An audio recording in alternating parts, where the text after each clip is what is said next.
Hey, Cheryl Lazar here, coming to you from Internet Week in New York. I'm right now with Tony Hsieh, the CEO of Zappos.com. He also has a new book coming out right now called Delivering Happiness, and we're at the launch party. Woohoo! Woo! We're so excited. Hey, Tony. How's it going? I'm great. How are you? Big day. Great. Yes, the party starts in about 15 minutes, and we have Ava here as our special guest, who the book is dedicated to. How's this book dedicated to such a young lady? She just turned 11 years old, and so the dedication was a surprise for her 11th birthday, but she's totally the entrepreneurial spirit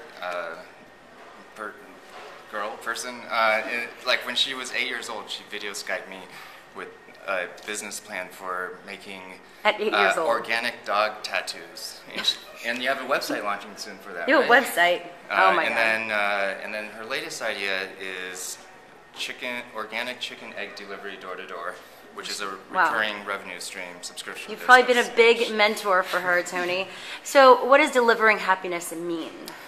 Well, so for Zappos, we've kind of evolved over the years. We started out just focusing on selling shoes online, and then about 4 years into it, we decided we really wanted to build the brand to be about the very best customer service, which is all about making customers happy. And then a couple years later, we decided, let's make company culture our number one priority. And culture was always important, but we decided let's make it the number one priority. And our whole belief is that if we get the culture right, most of the other stuff like delivering great customer service or building a long-term enduring brand will just happen naturally on its own. And so last year we kind of combined the ideas of making customers happy, making employees happy, and we also have that same philosophy towards vendors. And really it's just about delivering happiness. And some people might think of that concept as idealistic, like, oh yeah, easy to say happiness, but you're actually making money, which proves. Yeah, so the subtitle of the book is a Path to Profits, Passion, and Purpose. Yes. And it's interesting because it might sound kind of like this high, really very, very soft stuff, but it's actually backed by research. If you read books like Good to Great by Jim Collins or Tribal Leadership, they looked at what separated the great companies in terms of long-term financial performance from just the good ones.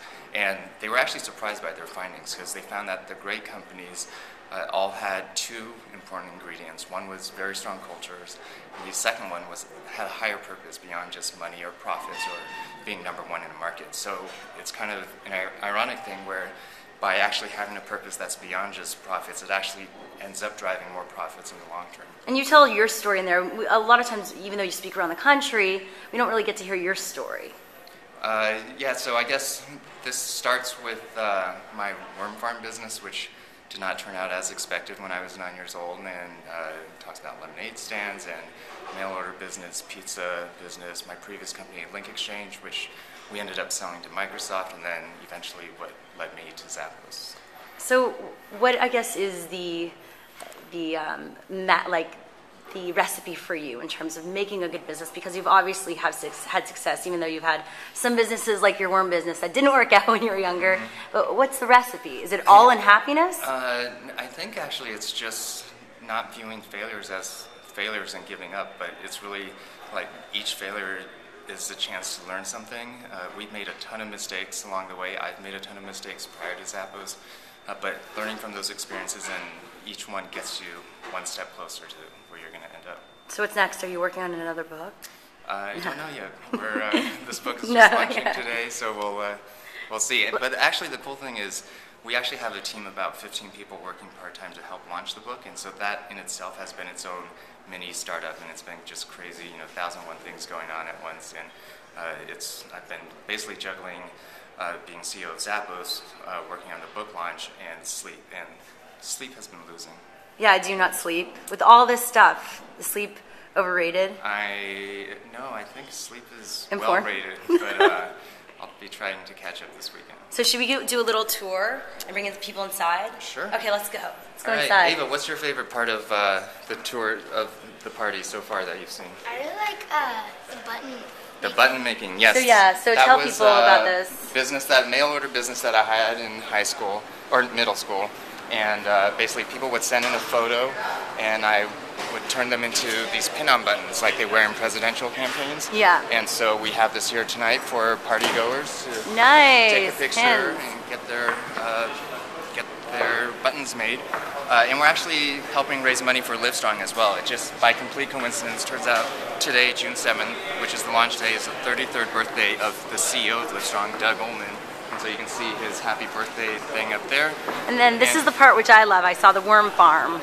Oh, what's this? Oh, yes. I believe This is that so much they're fun. going to be painting during the party. We have artists on so. See, and describe just to people your work environment, because I've been at the headquarters. It is very fun too. There's books, there's themed rooms. It's very so ordinary. But it's not really planned. It's really just ideas coming from employees, and really, I think the key is you want employees to feel like they don't have to leave a little bit of themselves at home when they go into the office. They can just be themselves, and that's when all the creativity comes out and the ideas come out. And over here we have the Worm Farm Racing that's going to be happening. Earth Worm Farm Racing. Okay, and this is where the tour ends. They actually put the worm. Oh my God! Oh, and you have to guess the number of worms in there, and then the worms will try to. Whichever worm gets out of the red circle first wins. All right. Well, thank you so much. Check out Delivering Happiness in stores now with Tony. Thanks. Bye. Bye.